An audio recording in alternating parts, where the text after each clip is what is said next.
Hello friends, welcome to নীলকুঠি। নীলকুঠিতে তোমাদের সকলকে স্বাগতম। চলো, আমি আবার তোমাদের সংবিধানের আরেকটি ক্লাস নিয়ে উপস্থিত হয়েছি। এটা আমার সংবিধানের দ্বিতীয় ক্লাস। প্রথম ক্লাসটার পর এই দ্বিতীয় ক্লাসটার মাঝখানে একটা যথেষ্ট গ্যাপ হয়ে গেছে, তার জন্য আমি খুবই দুঃখিত। এরপর তোমরা রেগুলারভাবে ক্লাসগুলি পেতে থাকবে, আশা করি তোমরা সাথে থাকবে। তো চলো শুরু করব আজকে আমার ক্লাস। তো আজকে আমরা কি পড়ব? আজকে আমরা পড়ব যে সংবিধানের বৈশিষ্ট্য ও উৎস এবং প্রস্তাবনা সম্পর্কে। এর আগের দিনে আমরা পড়েছিলাম সংবিধান রচনার পটভূমি সম্পর্কে, আর আজকে আমরা পড়ব সংবিধানের বৈশিষ্ট্য, উৎস এবং প্রস্তাবনা এগুলোর সম্পর্কে। তো চলো শুরু করা যাক। তো সবচেয়ে প্রথম আমরা যে জিনিসটা পড়বো সেটা হচ্ছে সংবিধানের বৈশিষ্ট্য সম্পর্কে। সংবিধানের বৈশিষ্ট্যের মধ্যে সবচেয়ে গুরুত্বপূর্ণ এবং সবথেকে ইম্পর্ট্যান্ট আর সবথেকে যে জিনিসটা আমরা এমসিকিউ ফর্মে পেয়ে থাকি, সেই বৈশিষ্ট্যটা কী না, সেটা হচ্ছে আমাদের ভারতের সংবিধান কীরকম সংবিধান। সেটা হচ্ছে লিখিত সংবিধান 1 নম্বর। আর সবথেকে বড় ব্যাপার যে এটি হচ্ছে বিশ্বের মধ্যে বৃহত্তম লিখিত সংবিধান। বিশ্বের মধ্যে একমাত্র বৃহত্তম আর লিখিত সংবিধান হচ্ছে আমাদের দেশের এই সংবিধান। তো চলো, এই ভারতের সংবিধানকে, লিখিত সংবিধানকে বিশ্বের বৃহত্তম সংবিধান কেন বলা হচ্ছে? কারণ এই সংবিধানের মধ্যে আমরা কী কী দেখতে পাবো? এই সংবিধানের মধ্যে আমরা দেখতে পাই 395টি ধারা, আর দেখতে পাই আমরা প্রচুর উপধারা, এবং দেখতে পাই আমরা 8টি শিডিউল। ঠিক আছে? তো এই সমস্ত কারণেতে আমাদের ভারতের সংবিধানটি হলো বিশ্বের একটি বৃহত্তম এবং বড় লিখিত সংবিধান। তো এরপর আমরা দেখব যে সংবিধানের দ্বিতীয় বৈশিষ্ট্য। সংবিধানের দ্বিতীয় বৈশিষ্ট্যটা কী? সংবিধানের দ্বিতীয় বৈশিষ্ট্য হলো যে সংবিধানের প্রাধান্য। সংবিধানের প্রাধান্য কী না, সংবিধানের প্রাধান্য হলো এটাই যে ভারত সরকারের সে যে মৌলিক কিছু অধিকার, মৌলিক কর্তব্য এবং যে মৌলিক ক্ষমতা রয়েছে এবং যে আইনি ক্ষমতা, সমস্ত কিছুর মেন উৎস এবং মেন হলো আমাদের এই সংবিধান। তো এই জন্য ভারতে সরকারের সংবিধানের প্রাধান্য হচ্ছে একটি গুরুত্বপূর্ণ, সেটাই হচ্ছে আমাদের এর একটা গুরুত্বপূর্ণ বৈশিষ্ট্য, যে সংবিধানই হলো আমাদের ভারতের মৌলিক ক্ষমতা এবং আইনের সর্বোচ্চ। আর এরপর আর রয়েছে আমাদের সংবিধানের একটি প্রস্তাবনা। এটাও আমাদের একটি সংবিধানের গুরুত্বপূর্ণ বৈশিষ্ট্য, যে আমাদের সংবিধানে একটি প্রস্তাবনা আছে। এই প্রস্তাবনাটি কোন দেশের অনুকরণে রচিত এটা আমরা পরে আরও বিস্তারিত জানব। তো এটা আমরা জানি যে প্রস্তাবনাটা আমাদের আমেরিকা থেকে নেওয়া হয়েছে। আর এই প্রস্তাবনাতে নেওয়া হয়েছে যে আমেরিকা থেকে, এটি আমাদের জওহরলাল নেহরু উপস্থাপন করেছিল। মানে জওহরলাল নেহরু এটার যে খসড়াটা, এই প্রস্তাবনার, সেই প্রস্তাবনার খসড়াটা জওহরলাল নেহরু দিয়েছিল, সংবিধানে পেশ করেছিল। আর এই যে প্রস্তাবনা, এই প্রস্তাবনা আমরা সকলেই দেখেছি, যে আমরা যে কোনো সরকারি বই, পাঠ্যক্রম যে বই আমরা ক্লাস 10 অবধি যে সমস্ত বইগুলো পড়েছি, সেই সমস্ত বইয়ের প্রথম পাতাতে আমরা কিন্তু সংবিধানের প্রস্তাবনার একটি ছবি আমরা দেখেছি, যেখানে আমরা লেখা দেখেছিলাম যে we are the people of India দিয়ে একটা স্টার্টিং একটা কোনো স্টেটমেন্ট ছিল। তো সেইটাই হচ্ছে আমাদের ভারতের সংবিধানের প্রস্তাবনা। তো এই প্রস্তাবনাকে আমরা মুখবন্ধ নামেও পরিচিত, যে কারণ এটা সংবিধানের সবচেয়ে প্রথমেই এটা থাকে, সেই জন্য এটা আমরা মুখবন্ধ নামেও দেখেছি। আর এরপর আমরা যেটা পড়ব সংবিধানের আরেকটি গুরুত্বপূর্ণ বৈশিষ্ট্য, যেটি আমাদের কানাডার সংবিধান অনুকরণে রচিত, যেটা হচ্ছে যুক্তরাষ্ট্রীয় ব্যবস্থা। তো যুক্তরাষ্ট্রীয় ব্যবস্থাটা কীরকম জিনিস? যুক্তরাষ্ট্রীয় ব্যবস্থা বলতে কেন্দ্র এবং রাজ্য এই দুটো মিলে আমাদের শাসন ব্যবস্থা, এই জিনিসটাই বোঝানো হয়েছে যুক্তরাষ্ট্রীয় ব্যবস্থা বলতে। এটা আমাদের কানাডার অনুকরণে নেওয়া হয়েছে। এরপরের বৈশিষ্ট্যটিও গুরুত্বপূর্ণ একটি বৈশিষ্ট্য, যেটি আমরা ব্রিটেন বা ইউকে থেকে নিয়েছি, সেটা হচ্ছে আমাদের পার্লামেন্টারি শাসন ব্যবস্থা। পার্লামেন্টারি শাসন ব্যবস্থা সম্পর্কে বলতে গেলে কী বোঝাবো আমরা? পার্লামেন্টারি শাসন ব্যবস্থা হলো সেই শাসন ব্যবস্থা, যে শাসন ব্যবস্থাটা কী থাকে, 3টে প্রধান অংশ রয়েছে আমাদের। কি না, একটা রয়েছে আমাদের এখানে রাষ্ট্রপতি নিজে, তারপর রয়েছে আমাদের রাষ্ট্রপতি রয়েছেন, আর রয়েছে কে না, আর রয়েছে লোকসভা ছোট কক্ষ, আর রয়েছে রাজ্যসভা, যেটা হচ্ছে আমাদের উচ্চকক্ষ নামে পরিচিত। তো এই 3টে আমাদের পার্লামেন্টারি শাসন ব্যবস্থার মধ্যে পড়ে। তো এটা আমাদের ভারতের সংবিধানের পার্লামেন্টারি শাসন ব্যবস্থার একটি উল্লেখযোগ্য গুরুত্বপূর্ণ বৈশিষ্ট্য। তো চলো দেখে নিই এরপর নেক্সট বৈশিষ্ট্যটা কী। নেক্সট বৈশিষ্ট্যটা হচ্ছে মৌলিক অধিকার। মৌলিক অধিকার আমাদের সংবিধানে একটি গুরুত্বপূর্ণ এবং যেটা প্রত্যেকটি নাগরিকদের ক্ষেত্রে, প্রত্যেকটি ভারতীয় নাগরিকদের ক্ষেত্রে প্রযোজ্য, সেটা হলো মৌলিক অধিকার। প্রত্যেকটি নাগরিকের ভারতের কিছু কিছু মৌলিক অধিকার রয়েছে। আমরা জানি মৌলিক অধিকারের সংখ্যা শুরুতে ছিল 7টি, যেটার মধ্যে একটি অধিকার বাদ দেওয়া হয়েছে, যেটা হচ্ছে সম্পত্তির অধিকার, যেটি বর্তমানে 300A ধারার মধ্যে বর্ণিত রয়েছে। এটা আমাদের এখন বর্তমানে তাহলে 6টি মৌলিক অধিকার রয়েছে। তাহলে মৌলিক অধিকারের সংখ্যা কটা? না 6টা। এই 6টি মৌলিক অধিকার আমাদের ভারতীয় সংবিধানে দেখতে পাই। তো এটা আমাদের সংবিধানের একটা গুরুত্বপূর্ণ বৈশিষ্ট্যের মধ্যে আসে। এরপর কি রয়েছে? এরপর দেখতে পাবো আমরা, চলো, নির্দেশমূলক নীতি। নির্দেশমূলক নীতিটা কী জিনিস? নির্দেশমূলক নীতি হলো ভারতীয় সংবিধানের আরেকটি উল্লেখযোগ্য গুরুত্ব বৈশিষ্ট্য, যেটা আমাদের রাষ্ট্র পরিচালনার ক্ষেত্রে অত্যন্ত গুরুত্বপূর্ণ। একটি রাষ্ট্র বা স্টেট পরিচালনা করার জন্য যে নীতি মেনে পরিচালনা করা হয় সেটাই হচ্ছে আমাদের নির্দেশমূলক নীতি। এটাকে আমরা directive principal of state policy নামে পড়ে থাকি অনেক জায়গাতে। ডিপিএসপি সংক্ষেপে এটাকে আমরা কি বলে থাকি? ডিপিএসপি বলে পরিচিত আছি এই কথাটা সম্পর্কে। তো এই ডিপিএসপির ফুল ফর্ম হলো directive principal of state policy. তো এই নির্দেশমূলক নীতিটা সম্পর্কে আরও আমরা বিস্তারিত পড়ব পরে। তো এটা আমাদের একটা সংবিধানের গুরুত্বপূর্ণ বৈশিষ্ট্য, সেটা আমরা দেখে নিলাম। চলো এরপর শুরু করব আমরা ভারতের এক নাগরিকত্ব।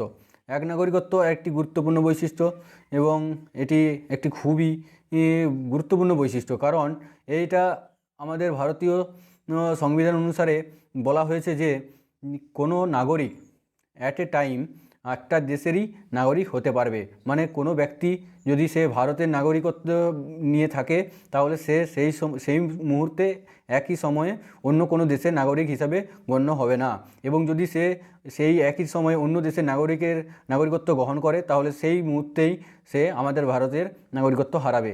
এটা হচ্ছে আমাদের এক নাগরিকত্ব বৈশিষ্ট্য। তো এটা আমাদের সংবিধানের আরেকটি উল্লেখযোগ্য গুরুত্বপূর্ণ বৈশিষ্ট্য। আমেরিকাতে দ্বি-নাগরিকত্ব বৈশিষ্ট্য আমরা দেখেছি, কিন্তু আমাদের পার্লামেন্টে বা সংবিধানে এই দ্বি-নাগরিকত্বের কোনো অস্তিত্ব নেই এখনও পর্যন্ত। তো এরপর রয়েছে মৌলিক অধিকার মৌলিক কর্তব্য। মৌলিক অধিকার আমরা আগেই পড়েছি। এরপর রয়েছে মৌলিক কর্তব্য।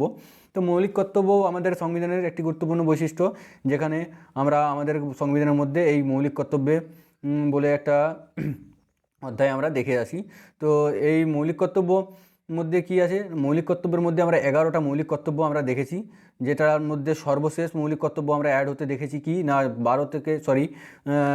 6 থেকে 14 বছর পর্যন্ত বয়সী শিশুদেরকে শিক্ষা বাধ্যতামূলক, এটা আমরা দেখেছি লাস্ট আমাদের এডিশন মৌলিক কর্তব্যের মধ্যে।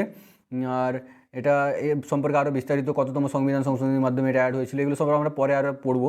তো চলো এখন জানার মতন যেটুকু বললাম সেটা হচ্ছে আমাদের 11টি মৌলিক কর্তব্য রয়েছে আমাদের সংবিধানের মধ্যে। এগুলো অনেক সংবিধানেতে নেই, কিন্তু আমাদের দেশের সংবিধানের এটি একটি উল্লেখযোগ্য গুরুত্বপূর্ণ বৈশিষ্ট্য এই মৌলিক কর্তব্য। এটা যদি আমি বলি যে এই মৌলিক কর্তব্য কোথা থেকে নেওয়া হয়েছে, সেটা কিন্তু আমাদের রাশিয়া থেকে নেওয়া হয়েছে মৌলিক কর্তব্য। আর এই যে এক নাগরিকত্ব বললাম, এটা কিন্তু আমাদের ব্রিটেন থেকে নেওয়া হয়েছে। ঠিক আছে, এক নাগরিকত্ব আমাদের কিন্তু ব্রিটেন থেকে নেওয়া হয়েছে। আর এরপর রয়েছে আমাদের যে আর কতগুলি উল্লেখযোগ্য বৈশিষ্ট্য, সেগুলো আমি এখানেতে নোট ডাউন করিনি, কারণ সেগুলো অতটা গুরুত্বপূর্ণ নয়, বাট সেগুলো আমাদের সংবিধানের একটি গুরুত্বপূর্ণ বৈশিষ্ট্য। যেমন রয়েছে দলত্যাগ বিরোধী ব্যবস্থা, এটা আমাদের সংবিধানের একটা গুরুত্বপূর্ণ বৈশিষ্ট্য, যে যদি কোনো মন্ত্রী বা কোনো প্রশাসনিক ক্ষেত্রে কোনো দলের নেতা হঠাৎ তার নির্বাচনের পর সে তার নিজের দল পরিবর্তন করতে চায়, তো তার ক্ষেত্রে দলত্যাগ বিরোধী ব্যবস্থা গ্রহণ করা আর যে একটা আইন আমাদের ইয়েতে রয়েছে, এটা হচ্ছে দলত্যাগ বিরোধী ব্যবস্থা। এটা আমাদের সংবিধানের একটা গুরুত্বপূর্ণ বৈশিষ্ট্য। আর রয়েছে কিছু যেমন সংবিধানের ভাষা কিন্তু আমরা দেখেছি যে আমরা অস্ট্রেলিয়া থেকে নেওয়া, তো এই সংবিধানের ভাষা কিন্তু আমাদের রয়েছে। তো এটাও আমাদের একটা সংবিধানের গুরুত্বপূর্ণ বৈশিষ্ট্য। আরও কিছু ছোটোখাটো বৈশিষ্ট্য আমাদের আছে, সেগুলো পরে এতটা গুরুত্বপূর্ণ নয়। তো চলো আমরা ভারতের সংবিধানের যে বৈশিষ্ট্য সম্পর্কে দেখাচ্ছিল সেগুলো আমরা দেখে নিলাম। এরপর আমরা কি পড়ব? এরপর আমরা পড়ব যে ভারতীয় সংবিধানের গুরুত্বপূর্ণ উৎস, কোথা থেকে কোন জিনিসগুলো আমাদের সংবিধানের মধ্যে অ্যাড করা হয়েছে সেগুলো সম্পর্কে পড়ব। তো ভারতীয় সংবিধানের গুরুত্বপূর্ণ যে উৎসগুলি, সেগুলোর মধ্যে কি দেখতে হবে আমাদেরকে? সর্বপ্রথম যেটা আমাদের শুরু, ভারতীয় সংবিধানটা যেটা দিয়ে শুরু, সেটা কোথা থেকে নেওয়া হয়েছে সেটা দেখতে হবে। সেটা হচ্ছে মুখবন্ধ। এই মুখবন্ধ বা ভারতের প্রস্তাবনা, সেটা কোথা থেকে নেওয়া হয়েছে সেটা আমরা দেখব, যেটা হচ্ছে আমেরিকা থেকে নেওয়া হয়েছে। এখানেই আমরা সবচেয়ে প্রথম দেখতে পাচ্ছি আমেরিকা থেকে প্রস্তাবনা নেওয়া হয়েছে। তো এই প্রস্তাবনা কিন্তু জওহরলাল নেহরু খসড়াটা পেশ করেছিলেন সংবিধানেতে। তো এটা আমাদের ইউএসএ বা আমেরিকা থেকে নেওয়া হয়েছে। আর আমেরিকা থেকে নেওয়া আরও কতকগুলি উল্লেখযোগ্য জিনিস, যেগুলো আমাদের পরীক্ষাতে প্রায় এমসিকিউ ফর্মে পেয়ে থাকি, যেগুলো মনে রাখতে হবে, আমি সেই জিনিসগুলো দিয়েছি। সেগুলো হচ্ছে গুরুত্বপূর্ণ, যেমন হচ্ছে প্রস্তাবনা, দ্বিতীয় হচ্ছে লিখিত সংবিধান। এই যে সংবিধানকে আমরা কী ফর্মে রাখবো, তো সেটা হচ্ছে লিখিত ফর্মে, যে সমস্ত কিছু সংবিধানে বর্ণিত আছে সমস্ত কিন্তু রিটেনে লেখা আছে, এবং যে ভাষায় লেখা আছে সেটা অস্ট্রেলিয়া থেকে নেওয়া হয়েছে। তো এই জিনিসগুলো কিন্তু অত্যন্ত গুরুত্বপূর্ণ। এগুলো এক একটি প্রত্যেকটি ভারতীয় সংবিধানের বৈশিষ্ট্য। তো এই লিখিত সংবিধানটা যে মানে ধারণাটা নেওয়া হয়েছে এই লিখিত সংবিধানের, এটা কিন্তু আমেরিকা থেকে নেওয়া হয়েছে, প্রস্তাবনা আমেরিকা থেকে নেওয়া হয়েছে। এরপর আমরা যেটা দেখব, উপরাষ্ট্রপতি বলে যে একটা আমরা পদের মানে আবির্ভাব দেখেছি আমাদের সংবিধানেতে, সেটা হচ্ছে এই উপরাষ্ট্রপতি ব্যাপারটাও আমরা আমেরিকা থেকে নিয়েছি। আর কি নিয়েছি, আর এই উপরাষ্ট্রপতি ছাড়াও আমরা নিয়েছি যে মৌলিক অধিকার, যেটা খুবই গুরুত্বপূর্ণ, যে প্রত্যেকটি জনগণের, ভারতের প্রত্যেকটি জনগণের নিজস্ব কিছু মৌলিক অধিকার রয়েছে। আমরা মৌলিক অধিকারের সংখ্যা কটা দেখেছিলাম আগে, যে মৌলিক অধিকারের সংখ্যা 6টি। প্রথম শুরুর সময় 7টি ছিল, যার মধ্যে থেকে একটি অধিকার বাতিল করে বর্তমানে এখন 6টি মৌলিক অধিকার রয়েছে। তো এই 6টি মৌলিক অধিকার সম্পর্কে আর পরে আমরা বিস্তারিত দেখব, বাট এখন কোথা থেকে কোনটি নেওয়া হয়েছে সেটা সম্পর্কে যেহেতু আমরা দেখছি।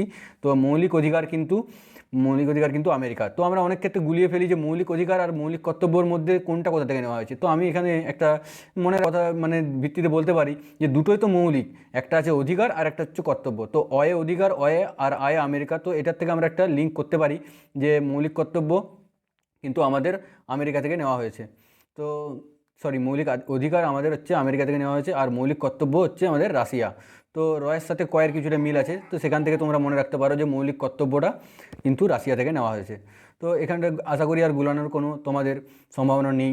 এরপর আমরা দেখব যে সুপ্রিম কোর্টের যে ধারণা, যে সর্বোচ্চ একটি আদালত থাকবে ভারতের, সেই সর্বোচ্চ আদালতে ভারতের কী হবে, কেন্দ্র এবং রাজ্য যে কোনো কিছু বিষয়ে মানে বিচার বিভাগীয় জিনিস উপস্থাপন করা যাবে, সেটা হচ্ছে আমাদের প্রধান আদালত, সেটা সুপ্রিম কোর্ট। এই ধারণাটা কিন্তু নেওয়া হয়েছে ইউএসএ থেকে। এরপর যেটা দেখবো আমরা বিচার ব্যবস্থা, এই যে বিচার ব্যবস্থাটাও কিন্তু সেখানে যে কীভাবে বিচারের কার্যপ্রণালী হবে, কি কাজ মানে সমস্ত কার্যকলাপ, সেটাও কিন্তু ওই সুপ্রিম কোর্টের কার্যকলাপ সম্পর্কে যে সমস্ত বিচার ব্যবস্থা, সেগুলোও কিন্তু আমাদের আমেরিকা থেকেই নেওয়া বেশিরভাগটাই। আর এরপর রয়েছে প্রভিশন অফ স্টেট আর রিমুভেল অফ জাজ, কোনো জাজকে কীভাবে রিমুভ করা যাবে তার স্থান থেকে, পদ থেকে, সেটার পদ্ধতি, আর প্রভিশন অফ স্টেট আর জুডিশিয়াল রিভিউ, এই সমস্তগুলো অল্প উল্লেখযোগ্য জিনিস, কিন্তু এটাও আমাদের আমেরিকা থেকে নেওয়া হয়েছে। তাহলে আমরা দেখতে পেলাম কী কী মেন গুরুত্বপূর্ণ জিনিস যেগুলো আমাদের আমেরিকা থেকে নেওয়া হয়েছে। সেটা হচ্ছে প্রস্তাবনা, লিখিত সংবিধানের ধারণা, উপরাষ্ট্রপতি, মৌলিক অধিকার, সুপ্রিম কোর্ট আর বিচার ব্যবস্থা। মোটামুটি এইগুলো মনে রাখলেই চলবে। এরপর যেটা আমরা দেখব দ্বিতীয় গুরুত্বপূর্ণ, সেটা হচ্ছে ব্রিটেন থেকে আমাদের কী কী জিনিস নেওয়া হয়েছে। ব্রিটেন থেকে আমাদের নেওয়া হয়েছে মন্ত্রী পরিষদ বা সংসদীয় বা পার্লামেন্টারি ব্যবস্থা, যেটা আমি প্রথমেই তোমাদের বৈশিষ্ট্য বলার সময় বলেছিলাম। তো পার্লামেন্টারি ব্যবস্থার মধ্যে আমরা কী কী দেখেছিলাম, যে 3টে ভাগ আছে পার্লামেন্টারিতে। একটা কি না, পার্লামেন্টারি ব্যবস্থাতে আমরা দেখেছিলাম রাষ্ট্রপতি নিজে একজন, আর তারপর রয়েছে আমাদের উচ্চকক্ষ, সেটা হচ্ছে আমাদের রাজ্যসভা, আর তারপর রয়েছে নিম্নকক্ষ, যেটা হচ্ছে লোকসভা। তো এই মন্ত্রী পরিষদ আর সংসদীয় ব্যবস্থা, এটা কিন্তু আমাদের ব্রিটেন বা ইউকের ধারণা থেকেই নেওয়া হয়েছে। আর এরপর রয়েছে আরেকটি উল্লেখযোগ্য পদ, যেটা আমরা সকলেই পরিচিত, বা সেটা হচ্ছে প্রধানমন্ত্রী। তো দেশের একটি প্রধানমন্ত্রী থাকে প্রত্যেকের, সেই প্রধানমন্ত্রী হচ্ছে যে ধারণা, সেটা কিন্তু আমাদের ব্রিটেন থেকে নেওয়া হয়েছে। এরপর রয়েছে দ্বিকক্ষ বিশিষ্ট সংসদ। ঠিক আছে, এই যে সংসদের দুটো কক্ষ বলেছিলাম, যে উভয় কক্ষ, একটা হচ্ছে তোমার রাজ্যসভা আর একটা হচ্ছে লোকসভা, উচ্চকক্ষ আর নিম্নকক্ষ, এই দুটো কক্ষের ধারণাটা আমি তো ওই মন্ত্রী পরিষদের মধ্যে, ওই সংসদীয় ব্যবস্থার মধ্যেই পড়ে এটা। তো এটাও কিন্তু নেওয়া হয়েছে ব্রিটেন থেকে, এটা আমি বললাম। এরপর রয়েছে এক নাগরিকত্ব, এটা আমি বৈশিষ্ট্য বলার সময় বলেছিলাম যে এক নাগরিকত্ব কোথা থেকে নেওয়া হয়েছে। তো ভারতে এক নাগরিকত্ব কিন্তু ব্রিটেন থেকে নেওয়া হয়েছে, যে অ্যাট এ টাইম একটা ব্যক্তি যে কোনো একটা দেশেরই নাগরিক হতে পারবে, আর যদি সেই ব্যক্তি অন্য কোনো দেশের নাগরিকত্ব গ্রহণ করে, তাহলে সেই মুহূর্তে তার আমাদের ভারতীয় নাগরিকত্ব হারাবে সে। তো এটা আমাদের কিন্তু এক নাগরিকত্ব যে বৈশিষ্ট্যটি, এটি কিন্তু ব্রিটেন থেকে নেওয়া হয়েছে। এরপর রয়েছে রাষ্ট্রপতি।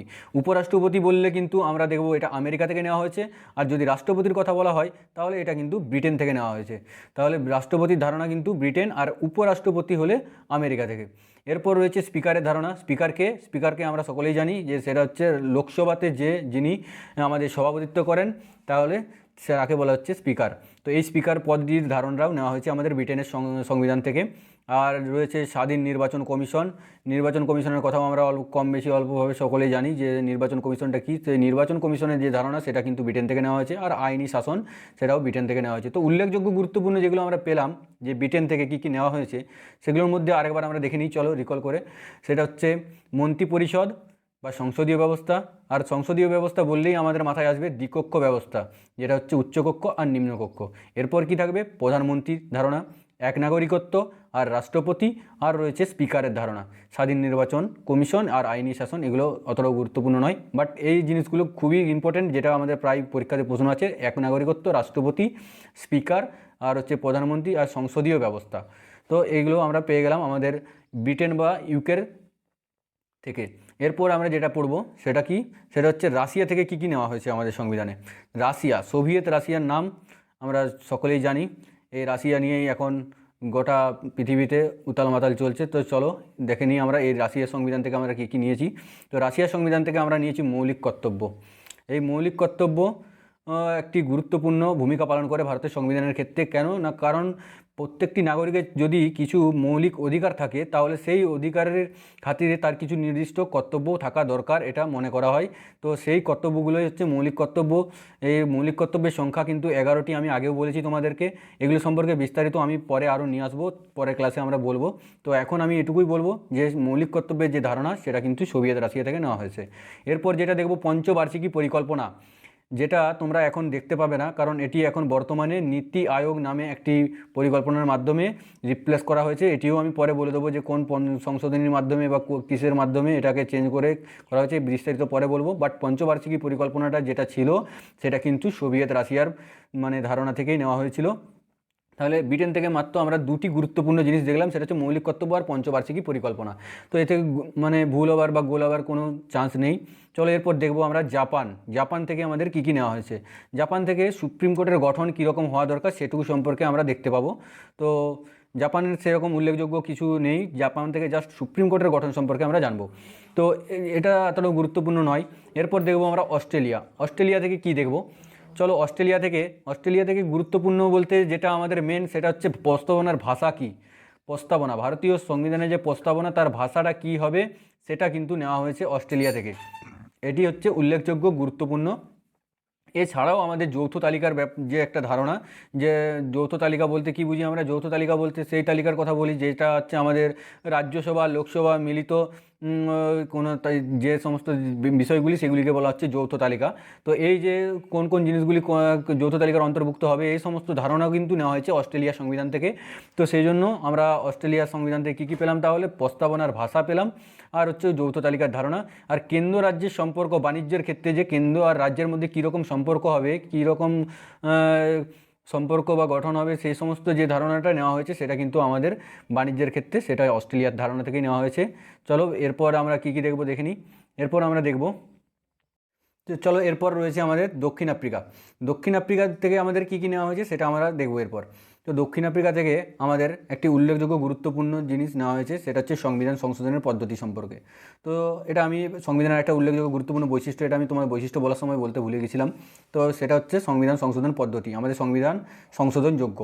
তো এটা কিন্তু নেওয়া হয়েছে দক্ষিণ আফ্রিকা থেকে। তাহলে এটা একটা গুরুত্বপূর্ণ বৈশিষ্ট্য আমাদের সংবিধানের, এটা তোমরা নোট করে নেবে। আর এরপর রয়েছে কানাডা থেকে কী নেওয়া হয়েছে, এটা কিন্তু আমি প্রথমেই বলেছি বৈশিষ্ট্য বলার সময়তে। সেটা কী বলতো, সেটা হচ্ছে যুক্তরাষ্ট্রীয় শাসন ব্যবস্থা। এটা প্রায়ই আমরা এমসিকিউ ফর্মে দেখেছি যে যুক্তরাষ্ট্রীয় শাসন ব্যবস্থা কোন দেশ থেকে নেওয়া হয়েছে, আর এটা বেশিরভাগই সবাই ব্রিটেনের সাথে গুলিয়ে ফেলে। কিন্তু এটা বারবার বলে দিচ্ছি আমি যে যুক্তরাষ্ট্রীয় শাসন ব্যবস্থার কথা বলা হয়েছে এখানে, এটা কিন্তু কানাডা থেকে নেওয়া হয়েছে। কেন্দ্র আর রাজ্যের মধ্যে যে ক্ষমতা বন্টনের ব্যাপার, এটাও কিন্তু যুক্তরাষ্ট্রীয় শাসন ব্যবস্থার মধ্যে পড়ে। এটা হচ্ছে কানাডা থেকে নেওয়া হয়েছে। তো এটা গুরুত্বপূর্ণ জিনিস, এটা কেউ তোমরা ব্রিটেনের সাথে গুলিয়ে ফেলবে না। ব্রিটেনের থেকে পুরোটা পার্লামেন্টারি ব্যবস্থাটা নেওয়া হয়েছে, আর এটার থেকে কিন্তু যুক্তরাষ্ট্রীয় শাসন ব্যবস্থা নেওয়া হয়েছে। দুটোর কিছুটা প্রায় মিল খায়, সেই জন্য এটা গুলিয়ে ফেলে অনেকেই। বাট এটা আমি পরিষ্কার করে বলে দিলাম, এই জায়গাটা তোমরা একটু ভালো করে খেয়াল রাখবে। এরপর যেটা রয়েছে সেটা হচ্ছে আয়ারল্যান্ড থেকে আরেকটি গুরুত্বপূর্ণ জিনিস আমাদের নেওয়া হয়েছে, সেটা কি বলতো, ডিপিএসপি বা নির্দেশমূলক নীতিসমূহ, যেটা আমরা ডিপিএসপি নামে পরিচিত। তো directive principal of state policy, আর এরপর যেটা রয়েছে সেটা হচ্ছে রাষ্ট্রপতি নির্বাচন পদ্ধতি। রাষ্ট্রপতিকে ভারতে কীভাবে নির্বাচন করা হয় এটা সম্পর্কে আমরা ডিটেলসে পরে পড়বো, কীভাবে নির্বাচন হয়। বাট এই যে এই পদ্ধতিটা কিন্তু আয়ারল্যান্ড থেকে নেওয়া হয়েছে। ডিপিএসপি নেওয়া হয়েছে, আর হচ্ছে রাষ্ট্রপতি নির্বাচন পদ্ধতি নেওয়া হয়েছে। তো এটা আমাদের আয়ারল্যান্ড থেকে নেওয়া হয়েছে, এটা আমরা দেখে নিলাম। তো গুরুত্বপূর্ণ কী কী পেলাম আমরা আয়ারল্যান্ড থেকে দুটি জিনিস পেলাম, সেটা হচ্ছে নির্দেশমূলক নীতিসমূহ আর হচ্ছে রাষ্ট্রপতি নির্বাচন পদ্ধতি। তো এইগুলো কিন্তু আমাদের আয়ারল্যান্ড থেকে নেওয়া হয়েছে। এরপর রয়েছে গুরুত্বপূর্ণ, যেটা হচ্ছে ফ্রান্স থেকে নেওয়া হয়েছে কি না, প্রজাতন্ত্র বা রিপাবলিক আর সাম্য বা ইকুইলিটি, এই দুটি কথা কিন্তু ফ্রান্স থেকে নেওয়া হয়েছে। প্রজাতন্ত্রের ধারণাটা আমাদের ফ্রান্স থেকে নেওয়া হয়েছে। আর রয়েছে সাম্য বা ইকুয়ালিটি, এই কথাটি কিন্তু আমাদের ফ্রান্স থেকে নেওয়া হয়েছে। তো এরপর যেগুলো রয়েছে সেটা হচ্ছে গুরুত্বপূর্ণ একটা, আরেকটি অত্যন্ত গুরুত্বপূর্ণ আরেকটা যেটা, সেটা হচ্ছে জরুরি অবস্থা। এটাও কিন্তু আমাদের সংবিধানের একটি গুরুত্বপূর্ণ বৈশিষ্ট্য, যেটা আমি তখন বলিনি তোমাদের, কারণ এখানে বলবো বলে।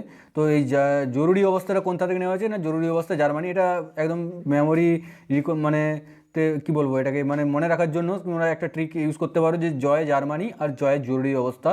এটা তাহলে আমাদের মানে ভুল হওয়ার সম্ভাবনাটা কম। তো এই জরুরি অবস্থা কিন্তু নেওয়া হয়েছে আমাদের জার্মানি থেকে। জরুরি অবস্থা কত রকমের হয় এটা আমরা পরে আরও বিস্তারিত পড়বো, তবুও আমি বলে দিচ্ছি তোমাদের যে জরুরি অবস্থা আমাদের সাধারণত 3 রকমের হয়ে থাকে। একটা হচ্ছে কেন্দ্রের জরুরি অবস্থা, রাজ্যের জরুরি অবস্থা, আর একটা হচ্ছে আমাদের আর্থিক জরুরি অবস্থা। তো এগুলো 352 থেকে 360 নম্বর ধারার মধ্যে এগুলো সমস্ত বর্ণিত আছে। বিস্তারিত এগুলো আমি পরে পড়বো, সেই জন্য আমি এখন এখানে তোমাদের সামনে বলছি না এটা।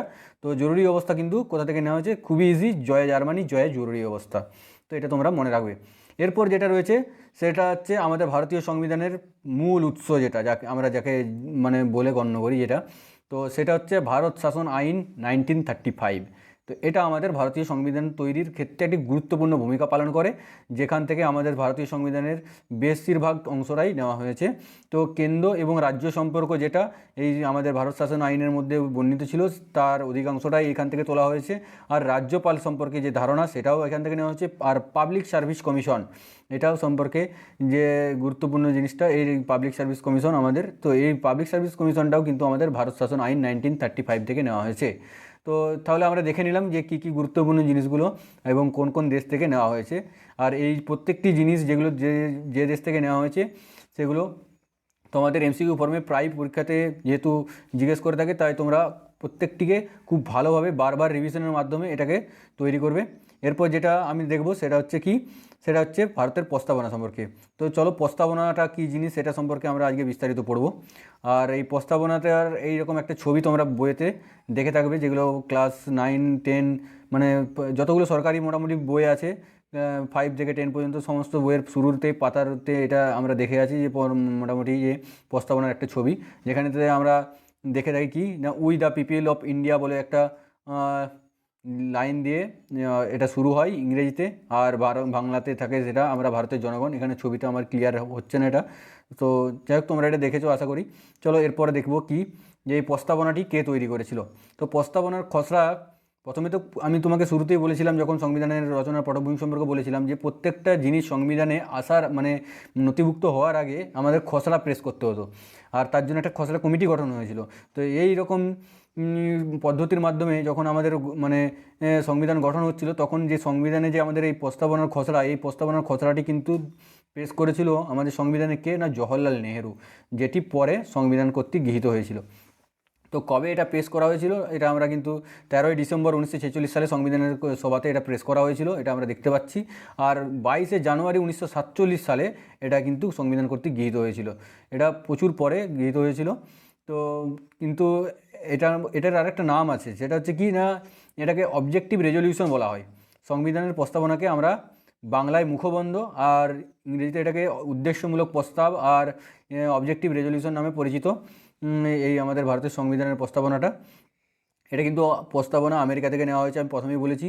তো এরপর দেখো যেটা হচ্ছে প্রস্তাবনার মূল আর মুখ্য শব্দগুলি কি কি, যেগুলো আমরা ক্রমানুসারে যদি বলতে থাকি সেটা কীরকম হবে, সেটা হচ্ছে সার্বভৌম, যেটাকে সাবরিজিয়ান বলে ইংরেজিতে, সমাজতান্ত্রিক ইংরেজিতে সোশ্যালিস্ট, আর ধর্মনিরপেক্ষ বা সেকুলার, গণতান্ত্রিক বা ডেমোক্রেটিক, আর সাধারণতন্ত্র রিপাবলিক, ন্যায় বিচার জাস্টিস, স্বাধীনতা লিবার্টি, আর সমতা প্রতিষ্ঠা ইকুয়ালিটি, ভ্রাতৃত্ব বা ফ্র্যাটার্নিটি।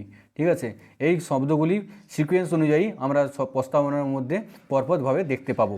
ঠিক আছে, তো সার্বভৌম, আমাদের ভারত একটি সার্বভৌম দেশ, সমাজতান্ত্রিক দেশ, ধর্মনিরপেক্ষ দেশ, গণতান্ত্রিক দেশ, সাধারণতন্ত্রের এবং ন্যায় বিচার, স্বাধীনতা, সমতা প্রতিষ্ঠা এবং ভ্রাতৃত্বমূলক আচরণ, এই আমাদের সংবিধানের থেকে আমরা এই ধারণাগুলো আমরা পেয়ে থাকি। তো এগুলো আমাদের প্রস্তাবনার মধ্যে বর্ণিত রয়েছে। তো এরপর যেটা আমরা দেখব সেটা কি, সেটা হচ্ছে সমাজতান্ত্রিক, ধর্মনিরপেক্ষ আর সংহতি, এই যে 3টে ওয়ার্ড আমরা দেখলাম। ঠিক আছে, সমাজতান্ত্রিক, ধর্মনিরপেক্ষ এর সংহতি, এই যে 3টে আমরা ওয়ার্ড দেখলাম, এই 3টে শব্দ কিন্তু আমাদের সংবিধানের প্রস্তাবনাতে প্রথমে থাকেনি। এগুলি 1976 সালের 42তম সংবিধান সংশোধনীর মাধ্যমে কিন্তু প্রস্তাবনাতে যুক্ত হয়েছিল। তাহলে এই ডেটটা খুবই গুরুত্বপূর্ণ যে কবে ভারতীয় সংবিধানে এই তিনটি শব্দ সমাজতান্ত্রিক, ধর্মনিরপেক্ষ এবং সংহতি, এই তিনটি শব্দ সংবিধানের সংশোধনের মাধ্যমে প্রস্তাবনায় যুক্ত হয়। তো এটা একটি গুরুত্বপূর্ণ ভিভিআইএমপি বলতে পারো তোমরা।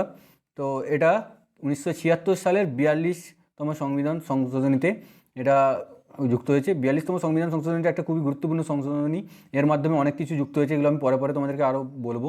তো এটা একটা গুরুত্বপূর্ণ, সেটা তোমরা মনে রাখবে যে এই তিনটে শব্দ কিন্তু নেওয়া হয়েছে এই 42তম সংবিধান সংশোধনীর মাধ্যমে।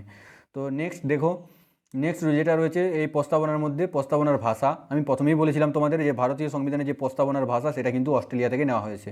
তো অস্ট্রেলিয়া থেকে কী হয়েছে না, সংবিধানের অস্ট্রেলিয়াতে যে সংবিধানের ভাষা, সেই সংবিধানের ভাষার অনুকরণে আমাদের প্রস্তাবনার ভাষাটা নেওয়া হয়েছে।